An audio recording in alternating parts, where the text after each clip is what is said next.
Germany 1945. Prisoners of war on the Rhine. Tens of thousands are starving in the Allies' makeshift camps.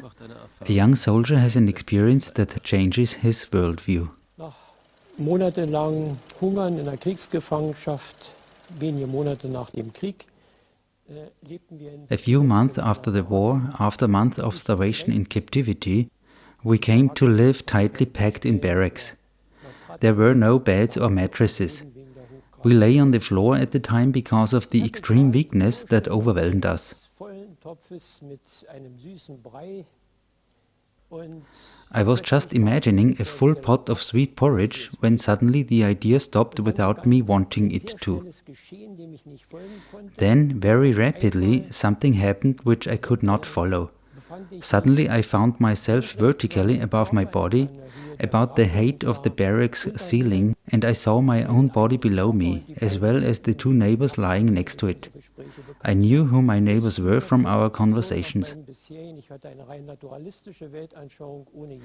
This seemed completely absurd to me. I had a purely naturalistic worldview without any belief in God, and it seemed so absurd to me that at first I thought, somehow you are crazy now, you are probably delirious because of hunger. So that seemed totally absurd to me. This experience lasted some time, and it was always my body and the two neighbors that I saw below me. With that, I had the certainty that I was really, even against my belief, outside of my body in the airspace of the barrack, that I lived on and lived consciously. I even felt quite vigorous and powerful during this experience, in contrast to the situation in the barrack before, which felt eerie and threatening because I didn't know what was going to become of it. Would I be destroyed in the next moment, or would I perish in this state, or what would become of me? This initially quiescent state lasted only very briefly, and after a sudden arcing movement, which I could perceive very well, I got near the front door in the upper part of the barrack in a corner. There I saw a faintly shining light, but this too disappeared very quickly.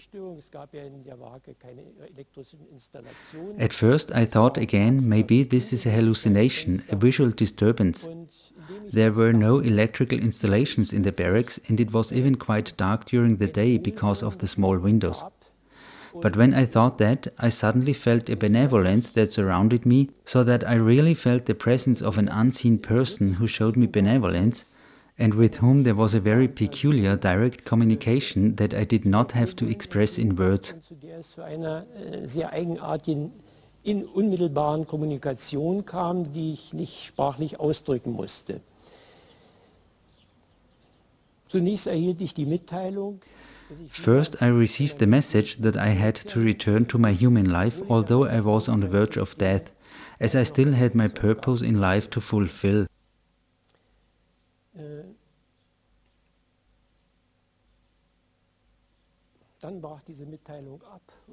Then this communication broke off, and there was an inner stillness, a serenity, and a peace that I had never felt before. And then something happened that is completely incommunicable and to which our word God refers. I felt safe and carried by an almighty, life-giving force that sustained and carried me also in this out-of-body existence and protected me from destruction.